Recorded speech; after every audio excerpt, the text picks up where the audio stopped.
What exactly is the subjunctive mood? That is the question we want to answer in today's video lesson.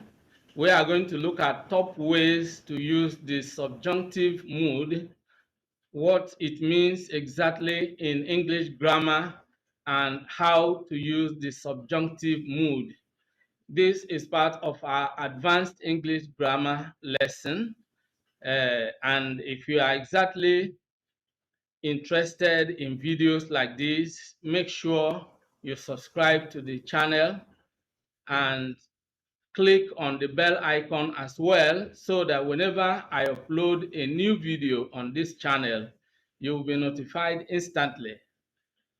I upload videos on various areas of English proficiency every week.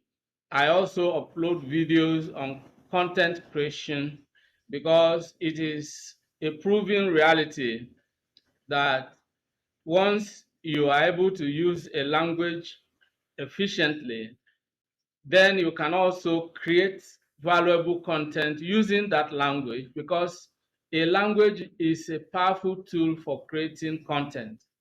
And we live in the 21st century in which content creation is one of the most lucrative digital skills anyone can learn, because once you can create valuable content, then you can monetize the content and you can create multiple streams of income on various online platforms through the content you create. So we not only teach you the English language on this channel, but we also teach you what you can use the English language you have learned to do to earn a living. So this channel has a lot that you can really benefit from.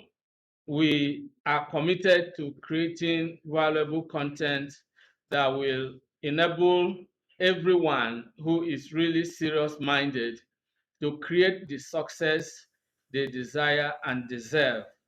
So, having said all this, let's dive into the lesson right away. In this lesson, we are going to look at the following. 1. What is mood in English grammar? 2. What is the subjunctive mood? 3. When to use subjunctive mood. 4. Types of subjunctive mood and how to use them. Let's begin with the basic question. What is mood in English grammar? Mood in English grammar is the form of a verb that indicates the intention or attitude of the speaker. And when you are talking of the intention or attitude, you are talking about the mood. All right. So mood in English grammar is that form of a verb. Is a verb form.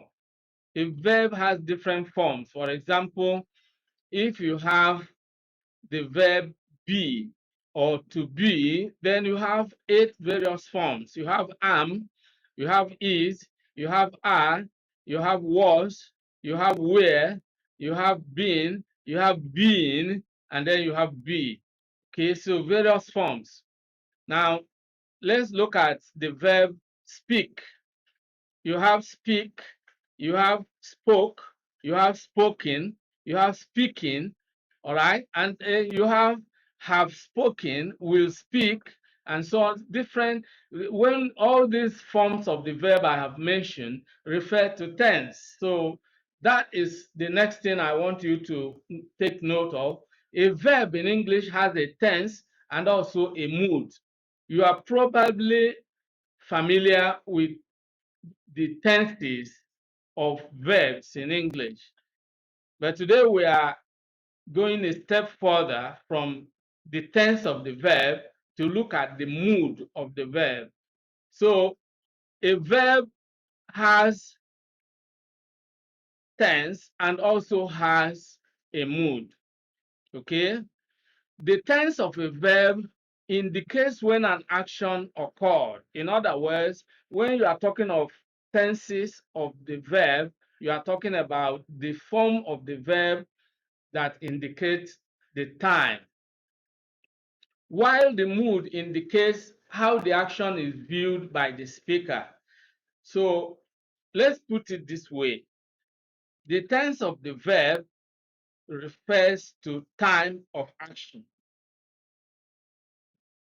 On the other hand, the mood indicates attitude, the speaker's attitude.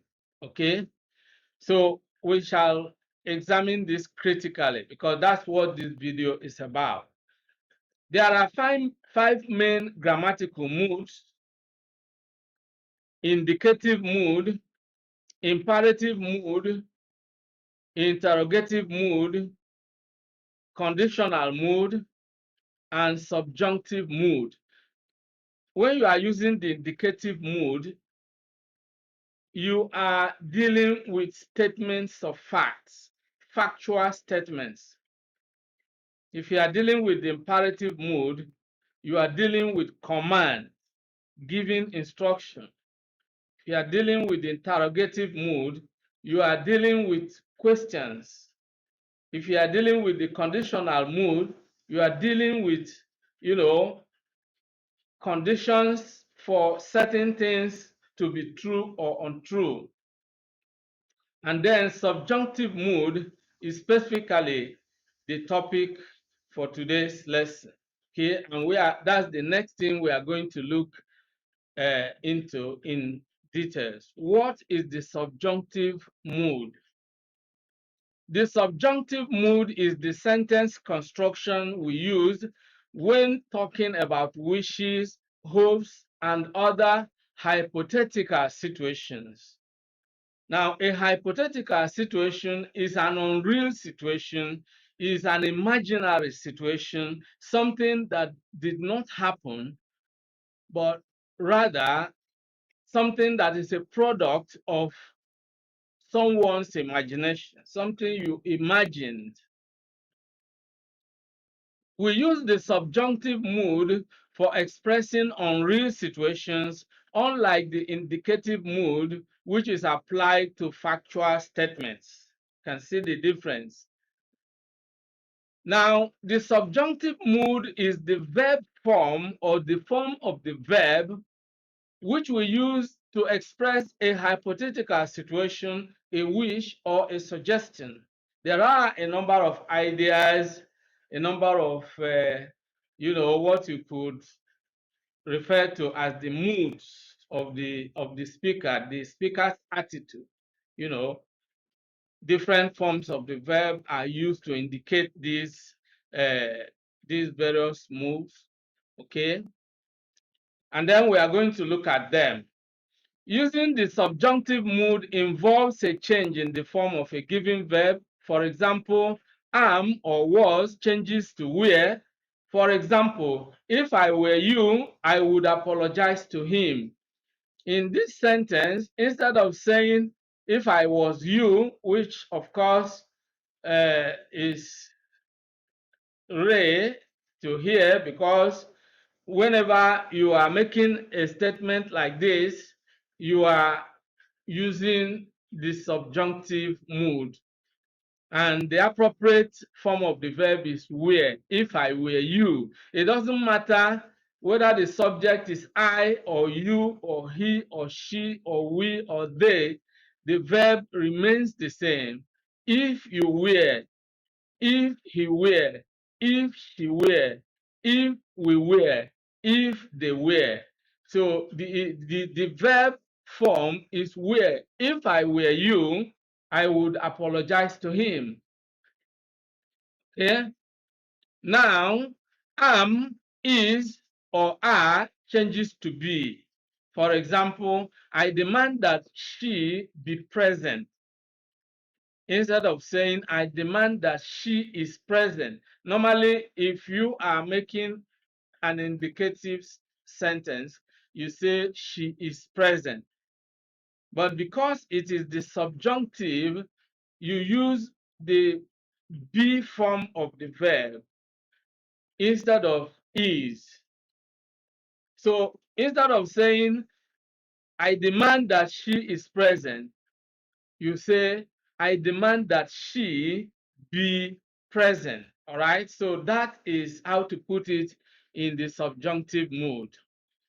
Another change that occurs is that singular active verbs lose their s or es endings. For example, it is imperative that the meeting starts at once. So instead of saying that the meeting starts, which of course is the normal verb for a uh, for third person singular subject, the meeting is a third person singular subject and ordinarily should use a singular verb starts. The meeting starts, all right, at once. But because it is the subjunctive, then the singular ending, which is s or es for every verb that is used with this third person singular, now changes to the plural without s. You know, the plural form of the verb in English is without s.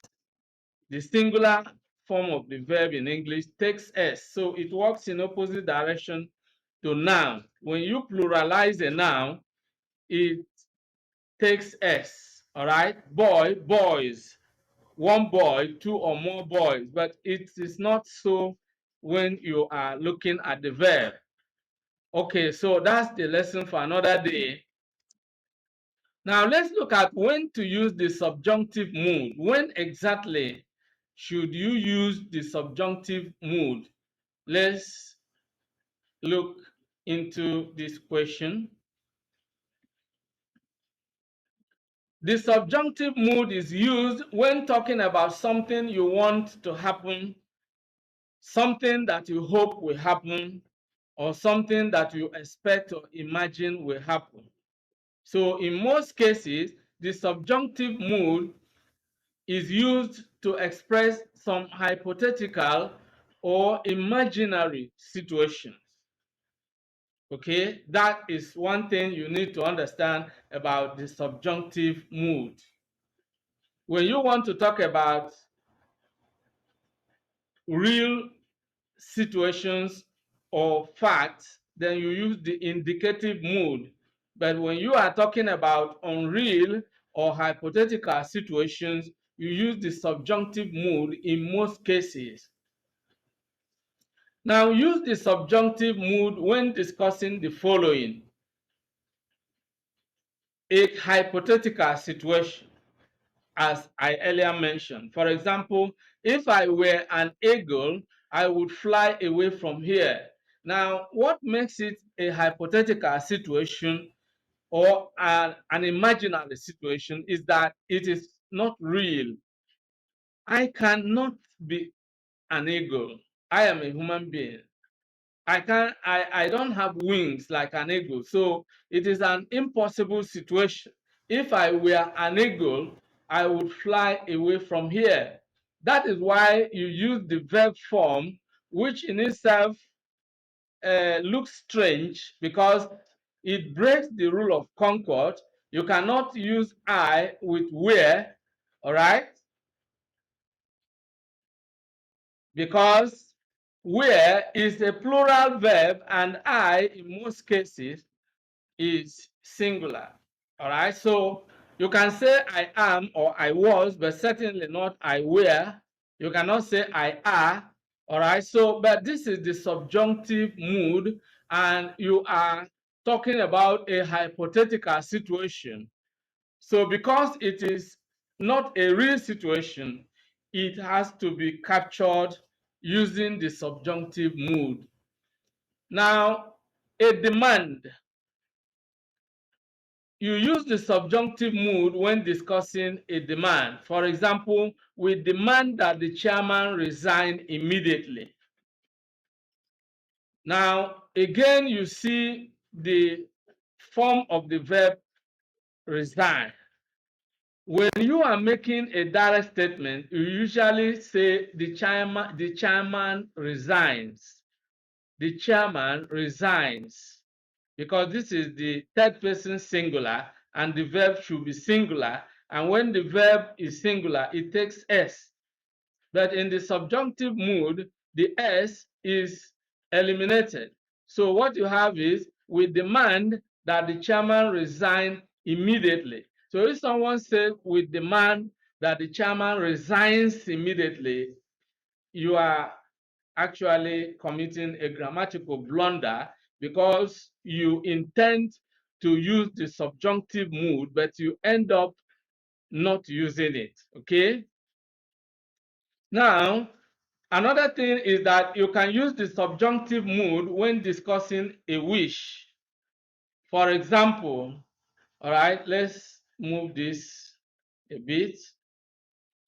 For example, I wish I had $1 million in my account. You see, I wish I had. Okay, so what is omitted here is I. So please take note of this.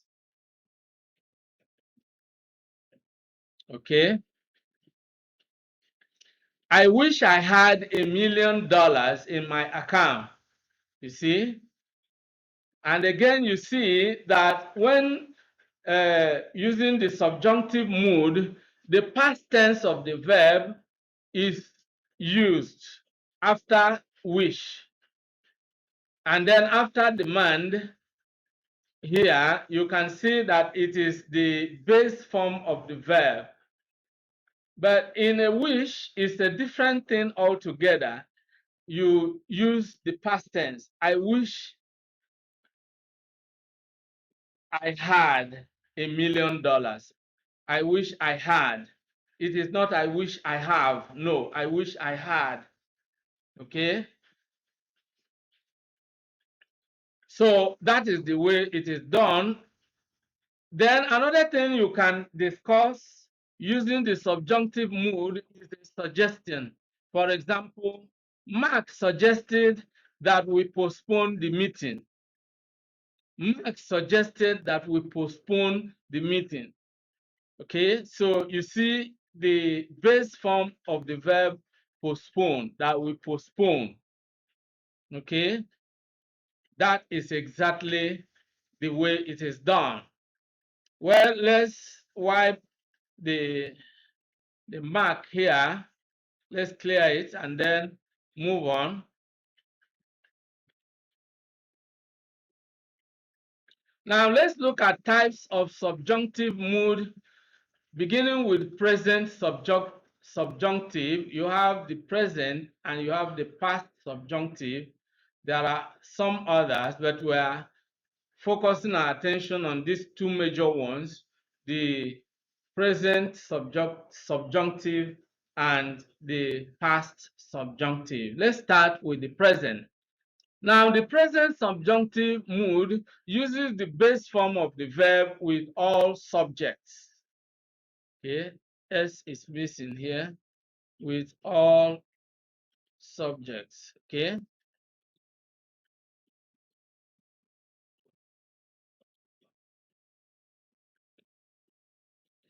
It is used to talk about demands, suggestions, recommendations, advice, and requests. You know, those are the kinds of ideas or moods, if you like, that you can use the subjunctive mood to discuss. Subjunctive verbs that are used include the following: suggest, insist, advise, recommend, demand, ask, request, propose, stipulate, decree, and command. Okay, these are the types of verbs. There are verbs that automatically, you know, uh, go with the subjunctive mood. When you say, I suggest that, then you're already using the subjunctive mood. I insist, I recommend, I demand, I ask, I request, I propose, I stipulate, I decree, I command. When you use any of these verbs, they naturally collocate with the subjunctive, okay, the flow when using the subjunctive. Now, let's look at the structure of the present subjunctive. Now, normally you have, two subjects. For example, you have the subject one plus verb, which can be in any tense. You can say I suggest, or I suggested, I recommend, or they recommended. That is the first part of the sentence. That, followed by that, plus a second subject. The committee recommended that a new structure be erected. All right. Grandpa insisted that Junior be withdrawn from his old school. So that is the structure. Subject one plus verb, which can be in any tense, plus that plus subject two, plus the base form of the verb plus complement. And a complement is, uh, a grammatical structure that is used to complete the meaning of, the either to describe the subject. In most cases, when you have a subject complement, the complement is the description of the subject. For example, if you say Jack is stubborn, Jack is stubborn.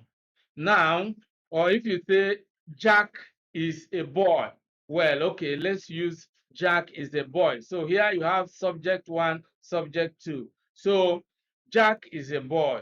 Jack is the subject, okay? Jack is the subject. It's not subject one, subject two. We have subject and complement. Now, Jack is a boy. Jack is the subject. Is the verb. And then a boy is the complement. And so what the complement does is that it describes the subject. Jack is a boy. A boy gives us a description of who Jack is. That's what the complement. I just want to give you uh, some clarification as to the meaning of complement here. Now, some specific verbs followed by that clause with a base verb. That's just to summarize the structure. You can pick any of these verbs, and that will be followed by the clause struct by the that clause, and then with a base verb. Let's look at some examples. Okon has advised that Udo learn a new trade. So here, let's look at subject one. I want to analyze this. Followed by the verb, which can be in any tense. Now, has advised.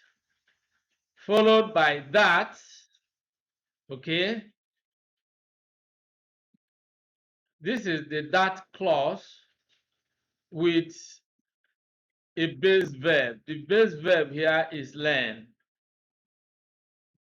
The verb learn is in its base form. When we say a verb is the base verb, it means that it doesn't is not sensitive to subject, is not sensitive to number or tense. All right.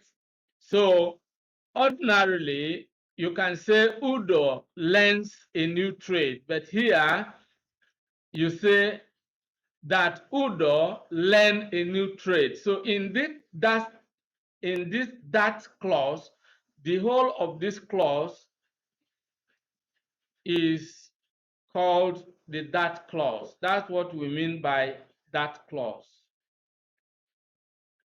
This is the that clause. And then learn is the base verb. Okay, learn is the base verb. Okay, advice here is, well, is the verb we have here, which can be in any tense, has advised. You can say Okon advises or Okon advised. It can be in any tense. But then within the that clause, the verb must be in its base form for it to be the subjunctive form. All right. Okay, let's undo this and look at other examples.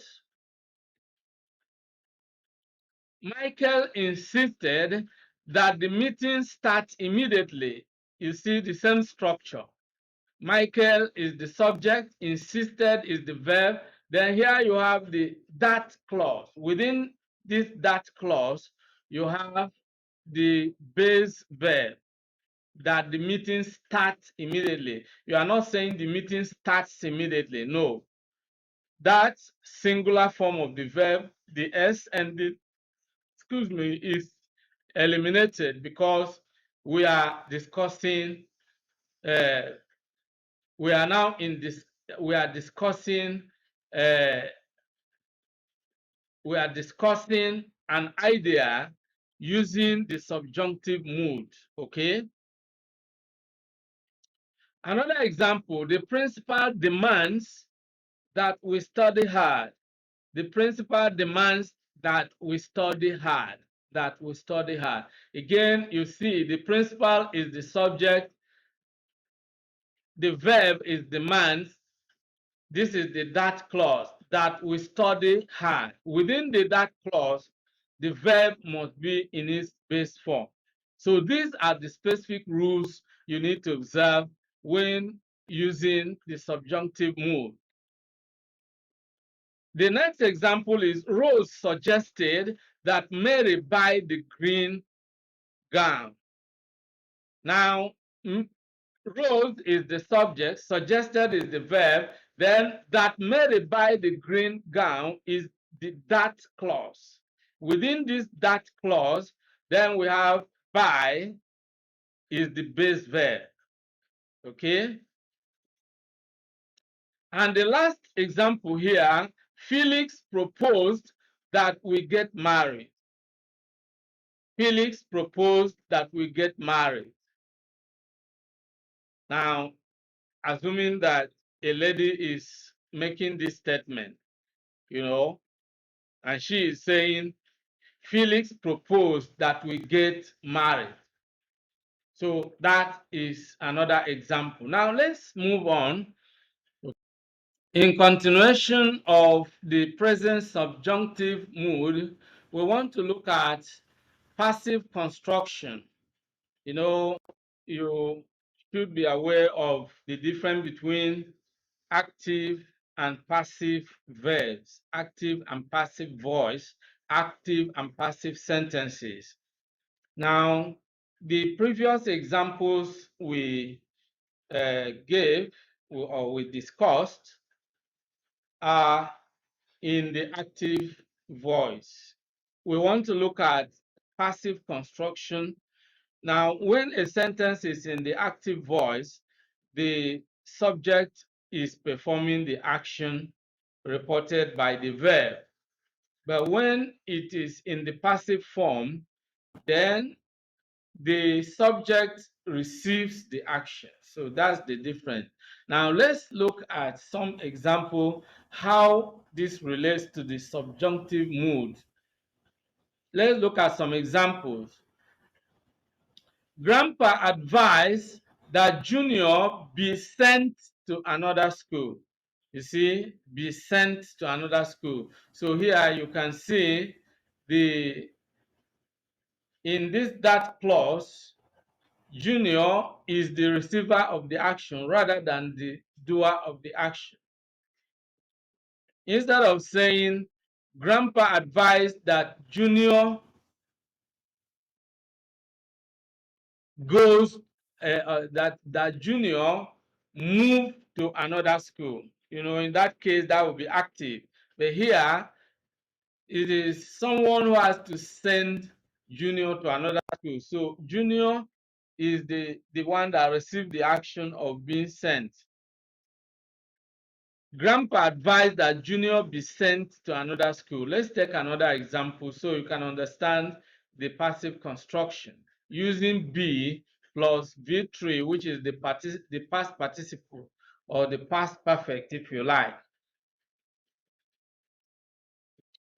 They recommended that a new secretary be employed immediately.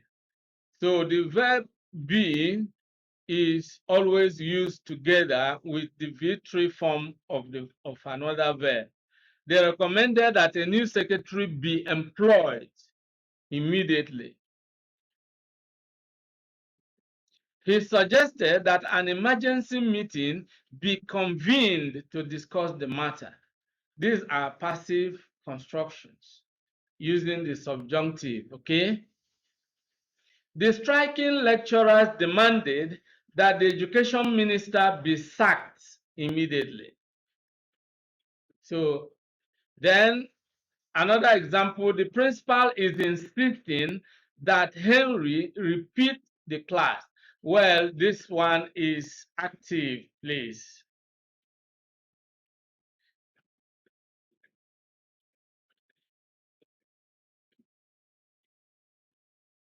Well, to change it to passive,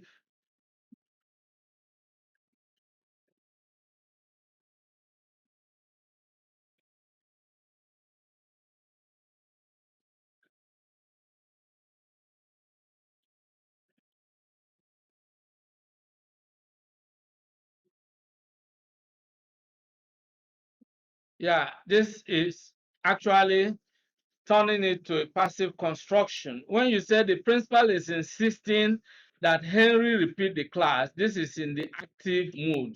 Is in the active voice. But to make it passive, a passive construction, the correct thing is the principal is insisting that Henry be made to repeat the class. Be made to repeat the class. All right? Or be asked to repeat the class, whichever, you know. So let's clear this and then we move on.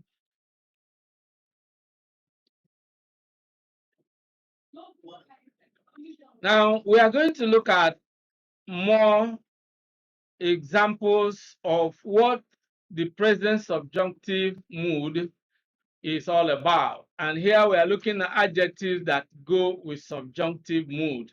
There are certain adjectives that always attract the subjunctive mood.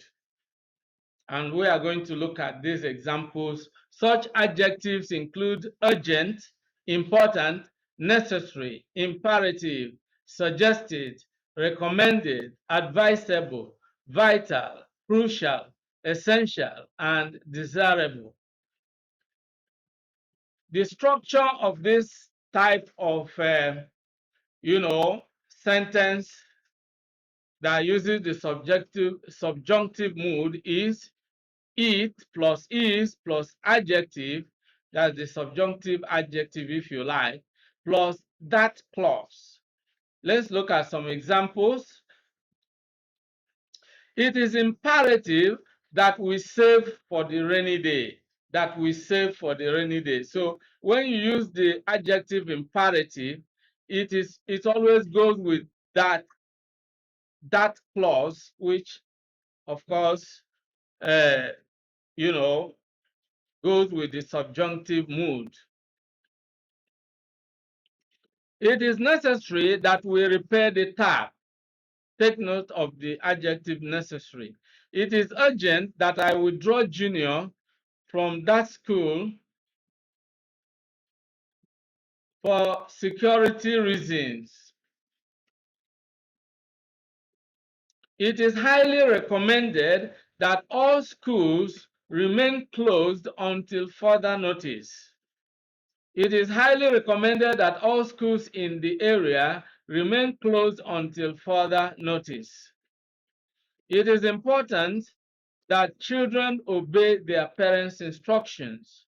Okay, so these are examples of adjectives that go with the subjunctive mood. Now, this brings us to the past subjunctive. We are done with the present subjunctive, and now we want to look at the past subjunctive. And the first thing we want to look at is imaginary situations in the past. When you use the past subjunctive, you want to use the past subjunctive to talk about imaginary situations in the past. Okay? The past subjunctive mood uses the past simple or where with all subjects. Where I'm going to explain what this means.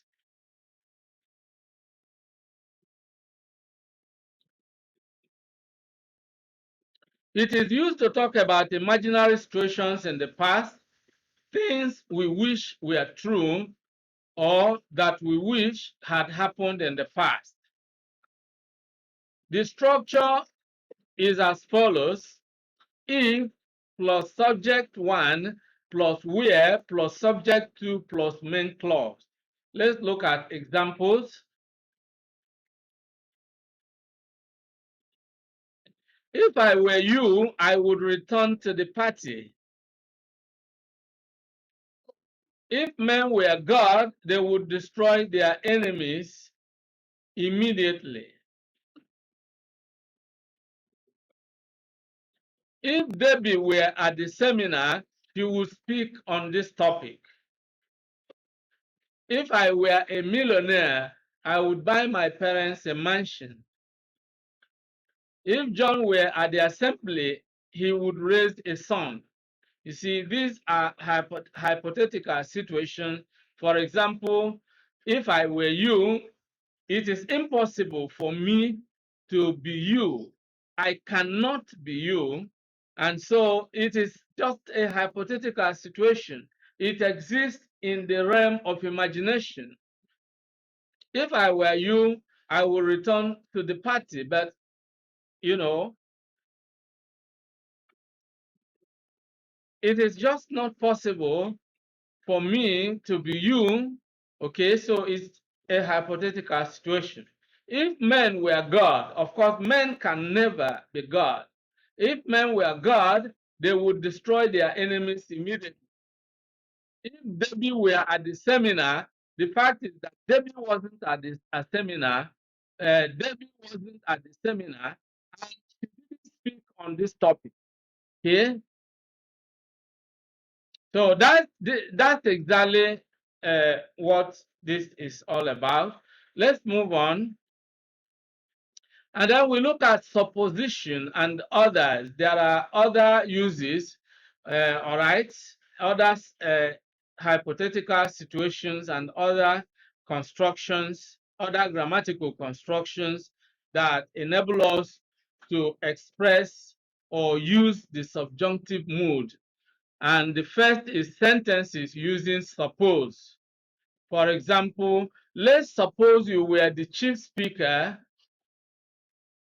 Let's suppose you were the chief speaker in the presidential debate. What would you say about insecurity in the land? Let's suppose you were. That's the subjunctive. Okay? Suppose you won $1 million in a lottery. Suppose you won. Again, you can see that the past tense of the verb is used.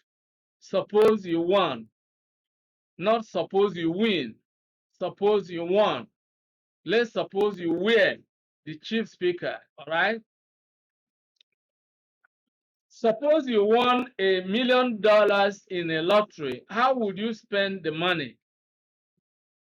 Let's suppose you were offered a job in a brewery. Would you accept it in spite of your faith? Let's suppose you were offered. All right. So that is how to use sentences, use suppose in sentences to illustrate the subjunctive mood. Sentences using as if or as though, okay? Let's take, for example, you are bragging as if you were a Superman, as if you were a Superman, as if. And whenever you have as if, what follows should be the past form of the verb, the past tense, okay? She speaks to me as if I were her housemaid, as if I were, okay?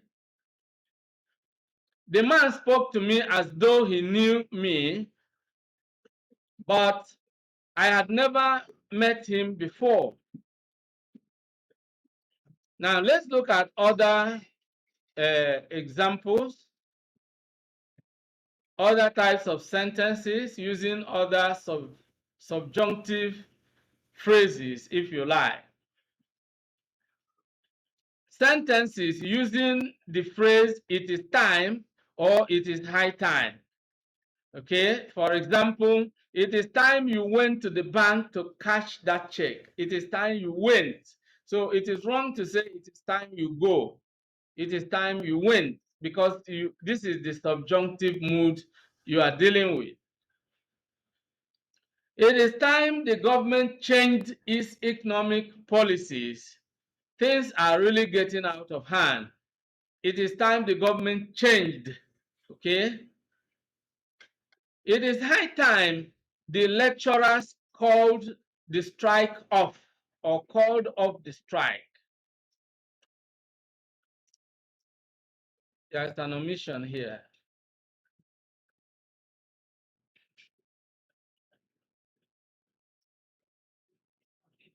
Okay?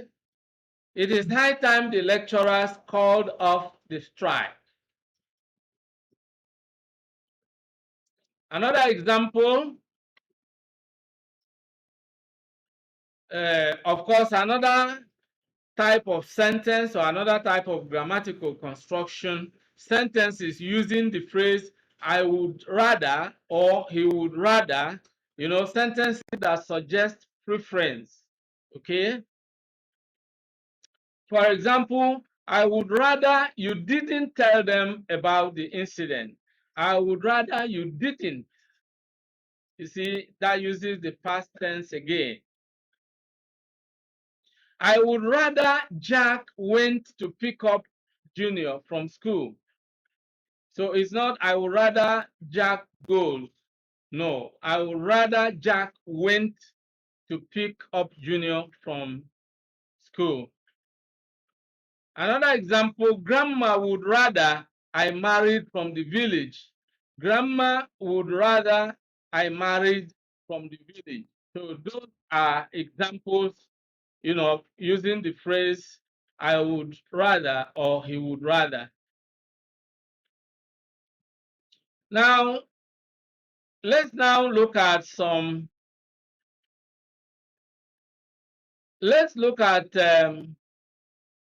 some common phrases with subjunctive, some phrases, okay? For one of the phrases is "if need be." You may have come across expressions containing this kind of phrase, "if need be." Is a common phrase with subjunctive. For example, of course, the meaning of "if need be" is "if necessary." For example, we can hire 2 buses for the trip if need be. If need be. Now, another phrase is "come what may." Come what may. What is the meaning of "come what may"? No matter what happens. And then, for example,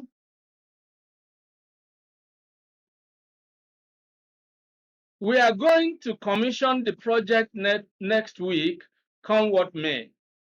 Come what may. Another common phrase is be that as it may. Be that as it may. The meaning is in spite of that, be that as it may, in spite of that or despite the fact, all right? For example, be that as it may, I still think this administration has failed to meet the aspirations of the masses. Be that as it may, okay?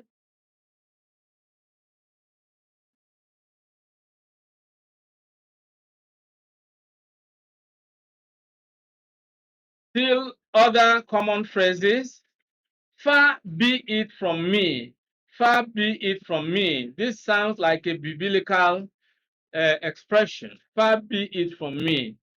It is also used with the subjunctive mood, and the meaning of far be it from me is it is really not my place to do something like that, okay?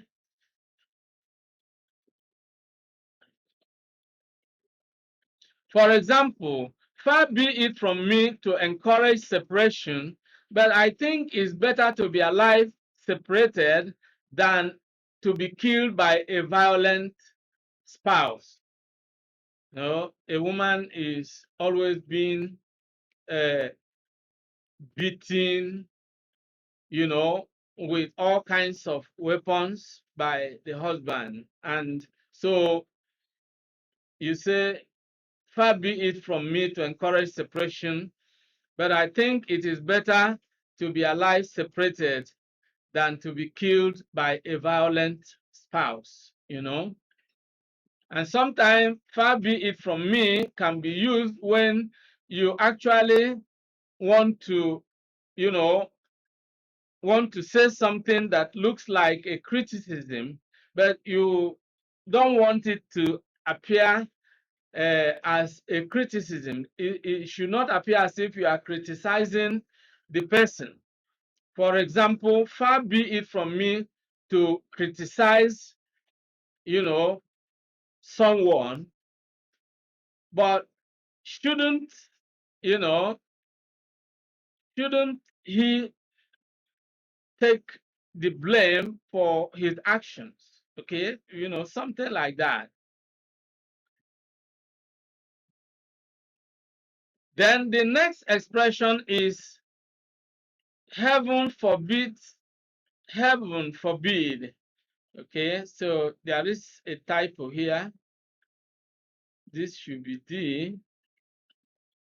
Heaven forbid. Okay, the meaning is you use heaven forbid to emphasize that you really hope that something something you are going to talk about will not happen. So it is a hypothetical situation as well. All right, and so heaven forbid is a phrase you use, you know, as a kind of you know, emphasizing your attitude, emphasizing your view. For example, heaven forbid that the little girl should go missing. You know, heaven forbid that the little girl should go missing, or heaven forbid anything happen to that little girl. Heaven forbid anything happen to that little girl. You know, it's a kind of situation that is something is happening, and you are sensing some danger, but you use heaven forbid. Some people might use God forbid instead of heaven forbid. They are used interchangeably. Okay. And of course, there is a typo here. This should be number 5, not number 6. Let's take note of this. So, and this brings us to the end of today's lesson. I hope you enjoyed the lesson. If you did, then make sure you like the video and share the video with your friends and relations. Don't forget to subscribe to the channel if you have not done so already. And if you have already subscribed and you have not activated the notification bell, it's important you do so by simply clicking on the bell icon below. Many thanks for watching today's video. A big thank you to all of you out there for being part of today's episode. I hope you enjoyed the video. If you did, kindly subscribe to this channel. Subscribe now as a way of giving us support. For notification about new videos, click on the bell icon. You will find the bell icon. Click on it so that whenever a new video is uploaded, you will be instantly notified. If you have actually enjoyed the video, like and share the video with your friends and relatives. This is very important. If you have any comments, leave your comments below. Any questions, any suggestions, we would gladly receive them and respond promptly and positively to them. See you in the next video. I look forward to always seeing you in the new video.